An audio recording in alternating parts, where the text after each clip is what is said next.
সীমান্তে আবারও ভারতীয় নাগরিক ও বাংলাদেশের নাগরিকের মধ্যে ঝামেলা। এবার দিনহাটার নোটাফেলা সীমান্তে ভারতীয় নাগরিককে মারধর এবং তুলে নিয়ে যাওয়ার অভিযোগ বাংলাদেশি দুষ্কৃতীদের বিরুদ্ধে।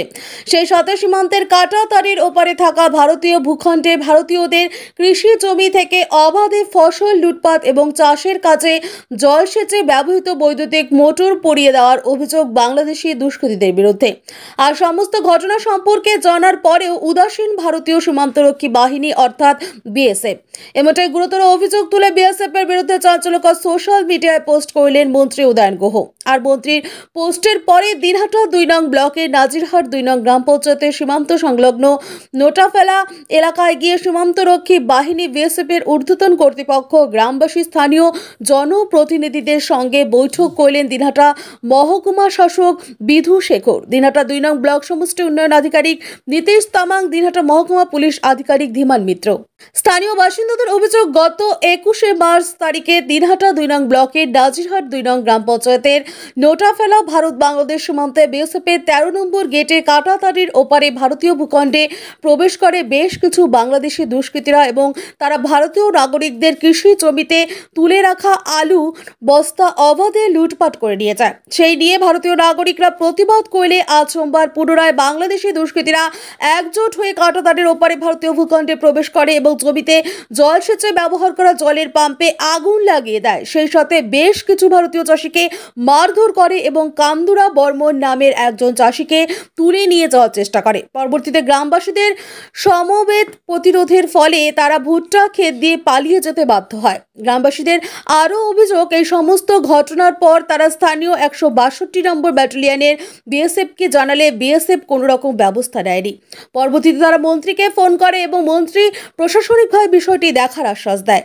আর সেই মতোই আজ বিকেলে নাজিরহাট 2 নং গ্রাম পঞ্চায়েতের সেই এলাকায় পুলিশ আধিকারিক এবং ব্লক প্রশাসনিক আধিকারিকের উপস্থিতিতে বিএসএফ এর উচ্চ পর্যায়ের মিটিং হয়। মহকুমা পুলিশ আধিকারিক ধীমান মিত্র জানান, স্থানীয়দের কাছ থেকে নাম শোনার পর বিএসএফ এর পক্ষ থেকে বাংলাদেশি সীমান্তরক্ষী বাহিনীকে দুষ্কৃতীদের নামের তালিকা তুলে দেওয়া হয়েছে এবং বাংলাদেশি সীমান্তরক্ষী বাহিনী আশ্বাস দিয়েছেন তাদের বিরুদ্ধে আইনত ব্যবস্থা নেবে। অপরদিকে বিডিও নীতিশ তামাং বলেন, এলাকায় সরেজমিনে এসে স্থানীয়দের অভিযোগ শোনা হলো এবং প্রয়োজনীয় যা পদক্ষেপ নেওয়ার সেটা নেওয়া হবে। একই সাথে আজ সকালেই মন্ত্রী উদয়ন গুহ সমস্ত ঘটনা নিয়ে বিএসএফকে দায়ী করে সোশ্যাল মিডিয়ায় পোস্ট করেছেন। সীমান্তে পুনরায় এই ঘটনাকে কেন্দ্র করে ইতিমধ্যেই চাঞ্চল্য ছড়িয়েছে সংশ্লিষ্ট এলাকায়। মেশিন পোড়া দিয়ে ওই দিক দিয়ে ভর্তি করে ওখানে দৌড়িয়েছে, যায় মানে আমরা ওখানে 3 জন আসলাম, 2 জন আগে দৌড়িয়েছে, আমি পিছনে আসলাম। পাশে আমার নাগাল পাই নাই, ওরা যে চোট, এটা তো দেখলে মাথা সিট খারাপ হয়ে আছে। আপনারা কতজন কাজ করতেছিলেন সেই ভিতরে? 3 জনে এখন কাজ করতেছি। ওনারা কতজন ছিল? প্রথম 3 জনে। ওনারা কতজন ছিল? ওনারা 20-30 জন 40 জন আসলো। কতটা আতঙ্কের মধ্যে রয়েছেন এই যে কাটাতারের ভিতরে যান, আপনার জমিতে কাজ করেন? আমার কাজ করা লাগবে, আলু তোলা, ক্ষেত তোলা লাগবে, ওখানে তো আর জানি না এখানে কেসা হয়েছে এই জায়গায়।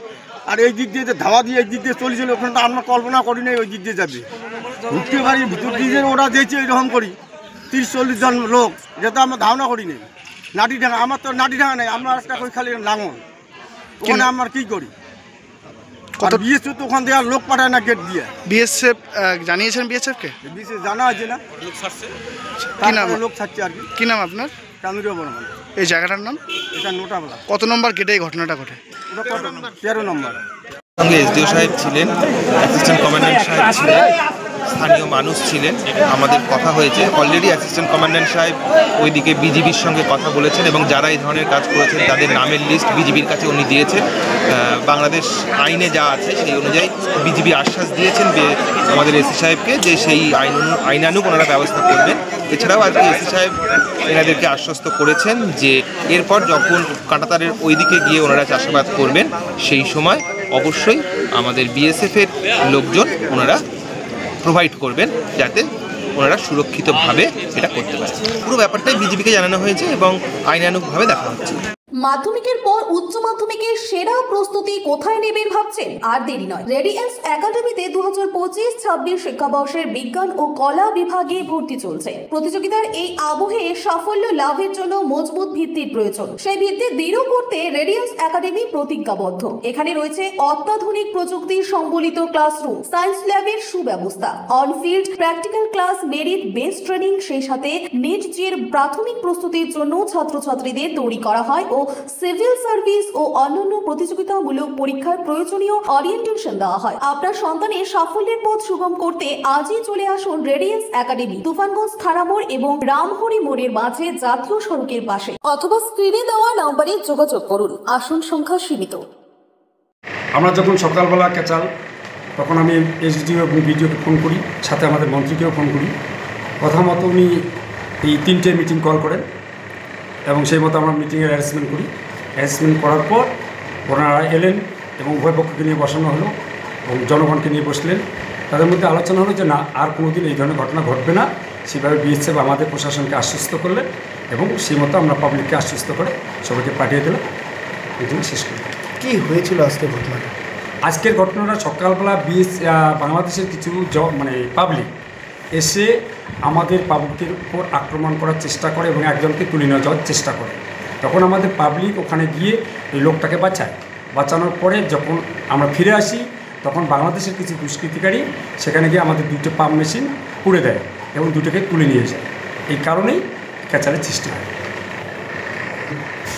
আলোচনা উভয় পক্ষে আলোচনা করলো। বিএসএফ আমাদের যে প্রশাসন অর্থাৎ এসডিও বিডিও এসেছেন, ওদেরকে বললেন যে না, আর এরপরে কোনোদিন কিছু হবে না।